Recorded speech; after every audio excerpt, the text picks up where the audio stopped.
And I welcome you to what I affectionately call my auto ranch here in Ohio. In late October of 22.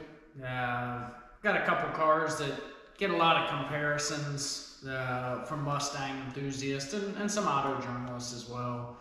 On my right, I have the 2022 Mach 1 Mustang with the handling package. It's a 700A car with a Tremec manual transmission. And on the left, I have my 2012 Boss Laguna Seca Edition. This car actually, I'm the second owner of this car. It originally was owned by an older gentleman who owned it until last year when I bought it. It only had 430 miles on it when I got it. It's got about 900 on it now. So still relatively low miles. I'll show you in a second. Still has the original window sticker in the window. It was obviously bought as a collectible piece. You know, I go back and forth on that. You know, I like to drive my cars at least a little bit. So anyways, the Mach 1 on the other hand is driven more. I've only had it about a month and a half, 2 months, but you know, it has about 600 miles. But again, certainly not, these are not my daily drivers. And the more cars you have in the garage, the less miles you're able to put on any single car, obviously. But these cars get compared a lot, right?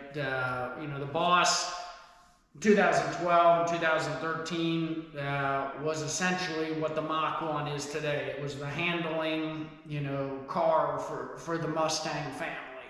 You know, you had the GT500, which was real high horsepower, good super fast straight line car, but wasn't the handler that the Boss 302 was. A lot of people have said this is the best handling solid axle, rear solid axle Mustang that was ever built, and I would agree with it. I personally think it's one of the best Mustangs that was ever built. I've owned close to 40 Mustangs, I think, total in my life. And I think this is my 11th Boss 302, my first Laguna Seca. The rest were standard Bosses for 2012 or 13. Owned several of them brand new back when they were being sold new, and then since then I've owned several used ones. This is the first Mach 1 I've owned, but I have owned several S550 Mustangs, including a Bullet and GT500. So I have some good comparisons, you know, to make between the two. You know, I'm not an auto journalist, obviously, as you'll tell by the equipment I have and the way I do these. But I do have a passion for cars, having owned almost 300 cars in my life. It is my life and my passion. I'm not a car dealer, just an individual. Though I have worked in the automotive finance area of the business for most of my career, so I've been fortunate to be able to at least be somewhat close to the metal in what I do. But I love cars, obviously, and I am a Mustang fan, though. I don't have, you know, I'm not biased towards any one make or model. Enthusiast cars definitely appeal to me, but I do tend to be, I think I've owned more Mustangs than I have anything else. Anyways, the only reason I mention that is, as we get into the comparison between the two of these driving them, I believe I do have some credibility having owned these and lived with them for periods of time. So they're very different cars, as we'll talk about when we drive them. Obviously the Boss is definitely a car that in its time was definitely, especially the 2012 with the red and the silver, it definitely stood out. And I think really the regular Boss is actually really good looking cars too. There's always debate whether the 12 or the 13 is the better looking car. I have to admit I like the look of the 13 better, but the Laguna Seca in the red and the silver was one of my favorites, and they only made 151 of these in silver and red, so it's the most rare of the production Bosses that they built. They built some one-off cars for special occasions or people, charities, but in terms of the production colors, this is the most rare. And when I came across this car with 400 miles, it was kind of hard to pass up. Even though the market was high, I felt the price, compared to what I've seen some of these bring a trailer. Like I said, still has the original window sticker in it. And then you go to the Mach 1. This is the new Grabber Blue metallic color for 22. It's basically Grabber Blue with some metallic flake in it. It is a great color, and I do love the wheels on the handling package. You know, everyone has their own personal interest. I think they're the best looking stock wheels on a Mustang. Of course, these come with Cup 2 tires, which is a whole other story that we'll talk about when I drive the cars in the comparison. And like I said, this is a 700A car, so it's pretty loaded up with the Tremec manual, which in my opinion is the only way to go with these. Though the automatics are certainly nice cars and faster.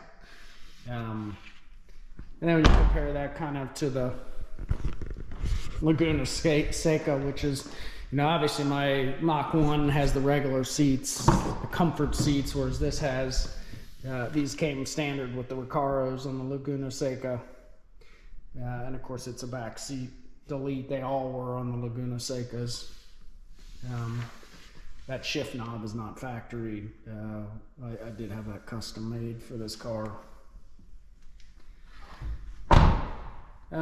So that's kind of that's the two cars. I'm gonna take them for a drive here in a minute. You know, just a simple kind of loop around near where I live, to kind of give you my impressions as I drive them back to back, because they're similar cars but different. Certainly the motors are different. As you probably know, the bosses had what was called the Roadrunner version of the 5-liter in 12 and 13. Essentially had the forged crankshafts and forged pistons and ported heads. It was a very high revving car, still actually a higher revving car than even the newer, you know, the current generation. I think it's the 3rd generation 5-liter that's in the Mach 1, or 5-liter, or 3rd generation Coyote, I should say. I think this revs to 7,400 RPM, and I think the Mach 1 here is maybe 72 or 7250. Both are high revving cars. When you compare that, the 2012 back in the day, the GT was, I think, like 6,500 maybe, 6,400. The bosses were 1,000 higher revving car, and they screamed. Of course, you had to hold on and hope that the MT82 didn't blow up in your hand, but at those high RPMs. But that gets, you know, obviously with the Tremec and the Mach 1, it's just we'll talk about just a much better feeling transmission overall. But the cars they're very similar in terms of you know, output. A lot of people don't realize, if you look up, a Bosch 302 is actually 400 pounds, almost 400 pounds lighter than a Mach 1. The Mach 1, of course, has about 30 more horsepower and about, I don't know, 30 pounds-feet of torque more than the Mach 1. But honestly, you know, when you add the weight and the power differences between them is not really that substantial. It's really the way they're dialed in suspension-wise with the independent rear on the Mach. And you got a different wheel and tire setup. You know, the trend in the industry, of course, has been bigger wheels and tires on all cars, including performance cars. I mean, you can kind of look at it, just looking at these, you know, particularly the back tires. I mean, you got 285s on the Boss and huge 315s on the Mach 1 with the handling package. So a little different rubber setup. So they drive differently, obviously. And we'll talk about that in the video. So we'll get to that, and let's go to the driving piece. So we'll be setting off here in the 2012 Laguna Seca Boss 302. I only have 900 miles on this car, which is a story for another video. I'm the second owner, so. But let's head out and get a little comparison between this and the Mach 1.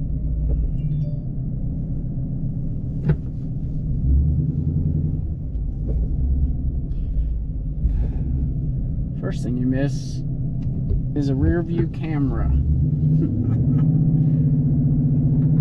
You're surprised how much you get used to those.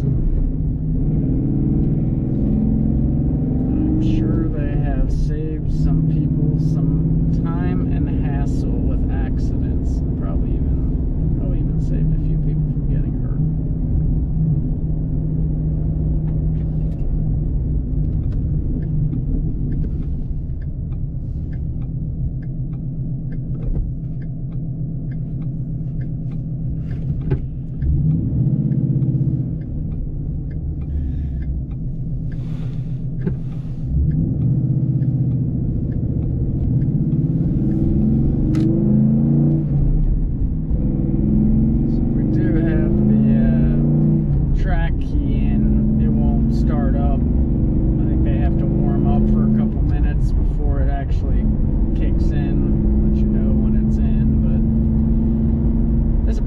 This is stock car, other than the plates have been removed from the factory side exhaust, but everything on the car is stock. Like I said, it's 900-mile example, silver and red. They only made 151 of these in the Laguna Seca in 2012, so pretty rare car. These were a back seat delete. All of them were, whereas the Mach 1 you can get it with a back seat delete. Though there's not, I've only seen a couple of them ordered that way. And mine has the back seat. I'm not sure it makes a huge difference. Supposedly on these in 2012 compared to the standard Boss, obviously you got the different bracing back there that actually, supposed to help with the handling. And the car's definitely a little bit more rigid than the standard Boss 302s that I've owned.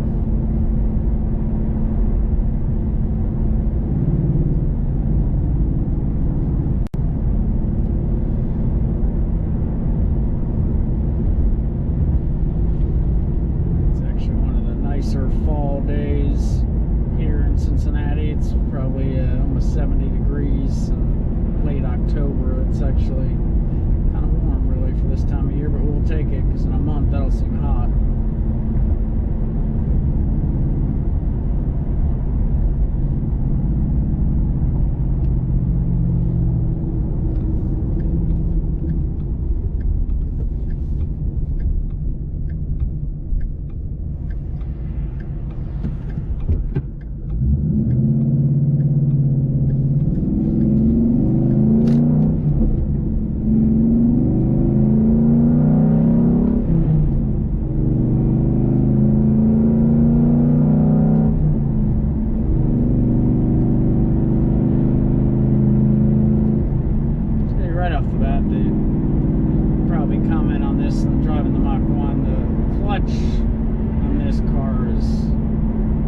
Perfectly light, like it's not too heavy, but not overly light like some of the modern day non-muscle cars. It's kind of just the right mix.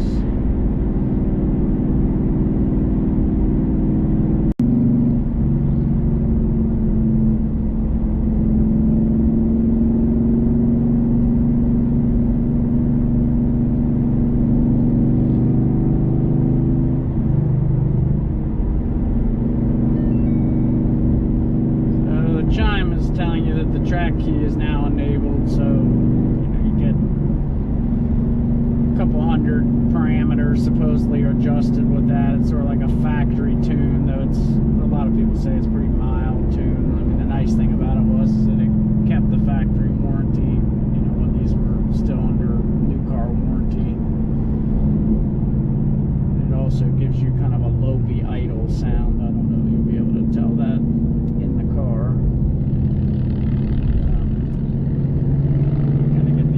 Braking, a little bit better throttle response. It's hard to beat the Boss 302 side exhaust. It's a quad exhaust, and you take the plate out of the side pipes like this one has, and I mean, you're let off the throttle, especially in track, you know, with the track key, you get a good burble.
Suspension, you know, whereas the Mach 1 has Magna Ride, which is all electronic. With this one, you had to do it with a screwdriver. It's basically on all four corners. You had settings you could change, you know, 1 to 5. 5 being the most firm. This one's still at the factory number was 2, and it was probably kind of built more for road comfort than anything. The other thing notable about this car does not have the original tires on it. You know, these came with a Pirelli Corsa tire, which was kind of like, I guess, a modern day version of the Cup 2s. They weren't. I don't think they were as track geared as the Cup 2s, but anyways, I mean, this car being 10 years old, even though it has low miles, I mean, the tires were very hard and were not safe. I mean, honestly, if you're going to drive it at all, they need to be replaced. So I replaced them with Michelin Pilot Sport 4S tires this summer, which they have a couple hundred miles on them now, but definitely a great street performance tire, as everybody knows. It's probably the best performance street, you know, mostly tire that you can buy right now. But that'll be important, because when we drive the Mach 1 here in a few minutes, that is on a Cup 2 tire, because it's a Mach 1 with a handling package, and you'll be able to tell when you drive down the road. It's a little different drive on those on the street. Whereas this is pretty smooth. And, you know, obviously it handles. We're not really. There's nowhere around here that's close for a great turn in and curvy type of road video. I will say the shifter, you know, it's. I mean, these MT82s, you know, they have the reputation that they have for a reason. You know, I don't drive, honestly, I don't drive cars that rough, so I really have never had any issues with them before, but it's definitely a pretty loose gear shifter. I mean, there's not a lot of notchiness to it, I guess is what I'm trying to say. So here we are in the 2022 Mach 1. The handling package, had about 550 miles on this one. Bought it a couple months ago. It's a 700A handling package, manual Tremec transmission. Now this is the car that I think people, you know, it was essentially the replacement, or at least the sole replacement of the Laguna Seca in a lot of people's eyes. And you know, I love as I've said, I love the Boss 302s. honestly, I think they're one of the greatest Mustangs that Ford's ever built. Let's take this one for a ride and kind of just compare it. In fairness, the only thing that's modified on this car is the exhaust. It does have a Ford Performance X pipe with the Boss 302 style side pipes. So it's got quad exhaust just like the Boss 302. The plates have been removed from the side plate, the side exhaust. The regular mufflers are, obviously it's an active exhaust. When I started it, it was in quiet mode. I just put it in normal mode, and I will put it in sport mode once we get out of the neighborhood.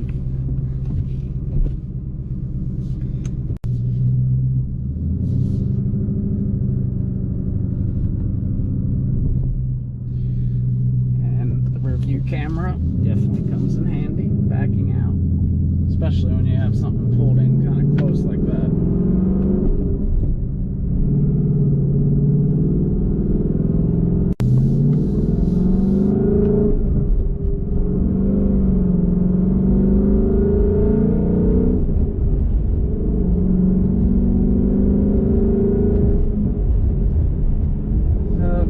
Couple things you notice: clutch is a little bit harder to modulate with this car. It's got a heavier spring in it for sure, or at least it feels like it does. I know people replace the spring in the Bosses also, like they do in these, with like a Steeda or a lighter spring. But the Boss is easier to modulate than this one, though this one is not bad. You do notice the Tremec right away. The gears it's a much tighter feeling shifter in terms of the spacing of the gears, and it feels like a more quality unit, which it is. Probably the biggest thing you notice on this car right off the bat, it's got some more weight. I mean, you can definitely feel it. It's about 400 pounds heavier than the Boss. But the biggest thing you notice are the tires. I don't know if you can tell in the video, but the wheel is getting pulled all over the place. And that's because of those Cup 2 tires. They are not, they are definitely a track tire where they really come in handy. They're super sticky. They pick up every concave in the road, and you feel it through the steering. I have it in comfort steering right now, and if you put it in track or the heavier steering, it tends to magnify it. If I was going to keep this car long term, I would definitely replace these. Like most of these you see on the forums, most of these people pull them off right away and put Michelin Pilot Sports on this, similar to what I put on the Boss. So I'll put it in the sport mode now, open up the exhaust a little bit.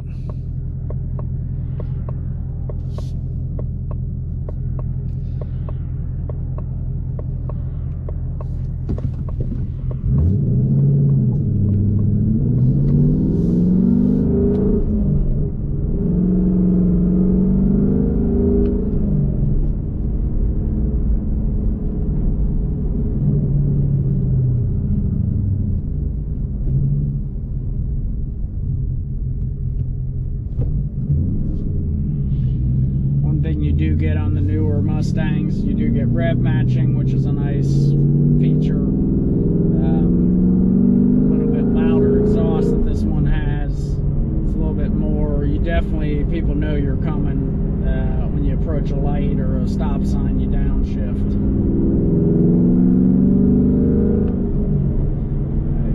With the X pipe, this car's definitely a little louder than the Bosses in stock form. I believe the Bosses have an H pipe from the factory.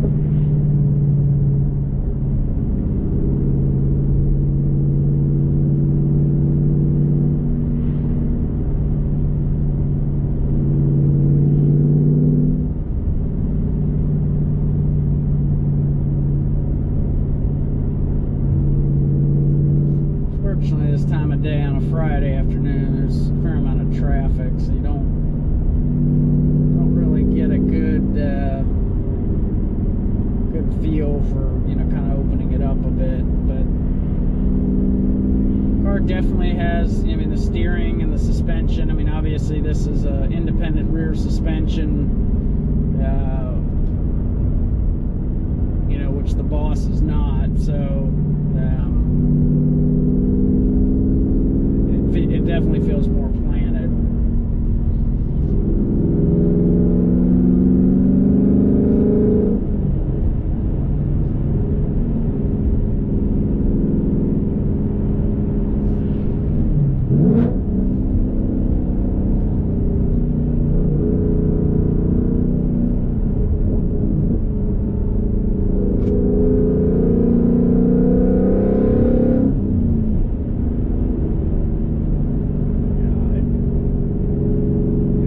These cars back to back, you can tell the evolution. It is clear. I think you drive Boss all the time. You don't drive a Mach 1. It's great. It's a terrific car. I still think, like I said, it's one of the best Mustangs they ever made. But when you step into a car like this and you drive it back to back, they're just different animals. We've gotten spoiled with the modern day, independent rear suspension, all the electronic gadgets. And for some people, that's not what they want. They want really the raw, kind of hardcore feeling. And I think you get a little bit more of that in the Boss than you do in this. This car is just as engaging, I would say, as the Boss 302. It's still got a rawness to it, but just the suspension and the modern day tuning with the Magna Ride. It's definitely, if you're gonna have one. It would be hard to not say that the Mach 1 is, the better overall car. Now here's the catch, and it's a big catch. Somehow these cars are now $60,000. The Boss 302 Laguna Seca was stickered in the upper 40s prior to the current times, where prices are still kind of somewhat inflated. You could buy those cars used with low miles in the 30s, mid 30s, upper 30s. Laguna Secas, you could have gotten the regular Bosses and even the low 30s. You're gonna add 10 grand to that, at least right now, and who knows whether that'll be. But I think some of that is the fact that to get a Mach 1, that's kind of the successor, in many ways. You're going to spend $20,000 more for that car.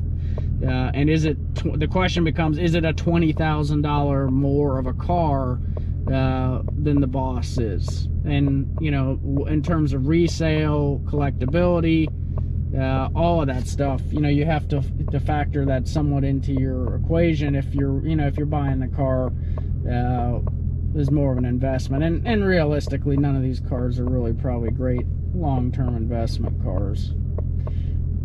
I would argue the Boss 302, particularly a Laguna Seca, is going to hold its value more long-term, just because I think they're, when all the numbers come in, I think you're going to see that they made a lot less, well, a fair amount less than they did of these. I figured, they originally said it'd be a 2-year run. Now they're saying 3-year, though I think the 3rd year, 23, will be a shorter run.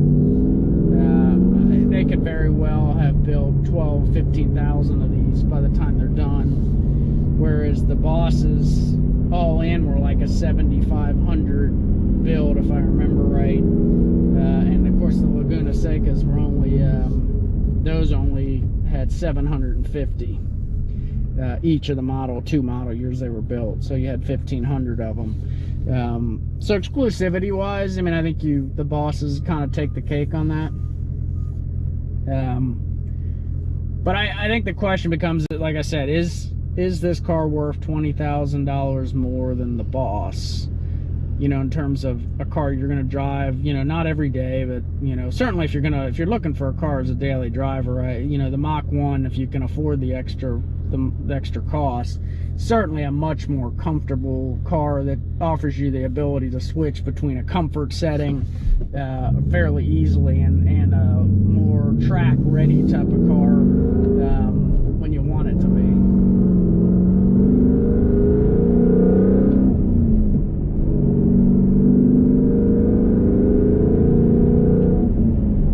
I think, you know, what are the value, like when the market stabilizes, and it's starting to, what is a car like this Mach 1, what is it worth in the used car market? So if you get, you know, you play with it for a couple years, 3 or 4 years, and everybody always says, oh, I'm gonna keep it forever. Well, the reality is nobody, well, I should say nobody, very few people do. There'll be something else that they'll want. And so when you go to sell this car in 3 or 4 years, again, assuming, and I do think the market will have stabilized, and there's other factors to consider, whether there's, you know, how many electric, what happens with the electric cars, and how much of that makes a dent in the ICE cars that are available, particularly the sporty muscle cars. That all remains to be seen. But all things staying somewhat equal, I figure these cars, I mean, you'll be able to buy these cars used in a couple years in the 40s, maybe upper 40s, you know, with low miles. Again, that's assuming that the market returns to the normal cycles of depreciation, which again I think is pretty certain at this point.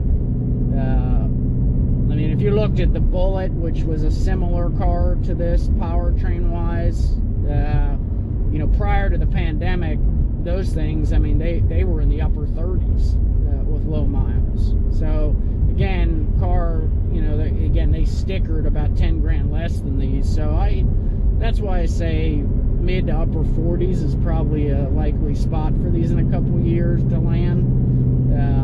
And again, it depends on what the new cars are, or what they, you know, where they're at price wise, and what they actually are selling them with when incentives come back. Again, assuming they, you know, they bring production up to a level where they have to incentivize, and that's debatable too. So I guess my point is, you buy a Boss 302 for 40 grand with low miles, realistically, it's probably going to hold its value pretty well.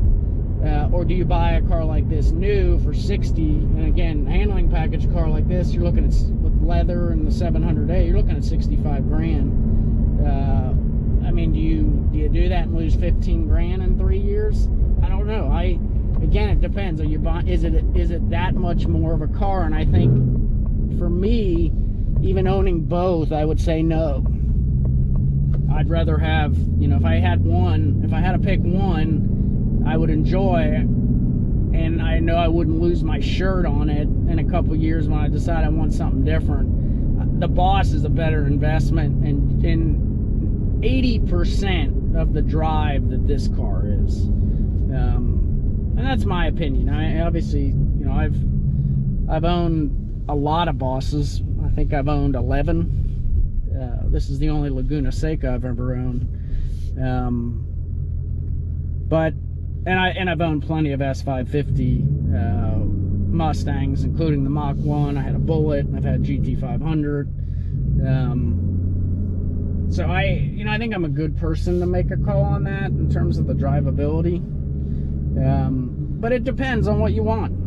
You know, I think you really have to consider how long are you going to keep, you know, how long are you really going to keep the car? And you can't go with the mentality of, unless you have a real history of it, of I'm going to keep the car forever. Let's be realistic. Most people don't. Is it worth the probably anticipated depreciation? Will these hold their value better than the standard GTs right now? Yeah, absolutely. Is it that much different of a car exclusivity wise? compared to a regular GT, I don't know. I think the standard Mach 1s for sure are not. I think a handling package car, yeah, I mean, it's going to hold its value a little bit better because they, you know, obviously didn't make as many of them, and they were more expensive to begin with. But they have some drawbacks too. Like I said, it depends if somebody switched the tires out, because they really are not. They are really, honestly, they're almost dangerous to drive, particularly in the wet, or if it gets colder than 40, 50 degrees, forget about it. It is almost dangerous to drive them. So you got to figure when you buy a handling package car, another $2,000 in tires. So, and you can sell your Cup 2s and get $1,000 or so for those, which helps offset some of it. So I think those are the questions you have to consider, you know, car to car. Not a doubt in my mind, the Mach 1 is the better driving car. It's a little heavier, but you know, they've made adjustments to the suspension technology and the way it's dialed in. It's got a little bit more power. It just feels like the better of the two cars when you drive them back to back. But again, you know, I think you have to look at it as depends on what you're going to use it for. Is it a daily driver type of car, or is it a weekender, you know, that you want to have some exclusivity with? Then there'd be different answers for you, but kind of gives you at least, I hope, a little bit of a feel. You know, somebody who's owned them both and driven them both back to back. That's kind of my thoughts.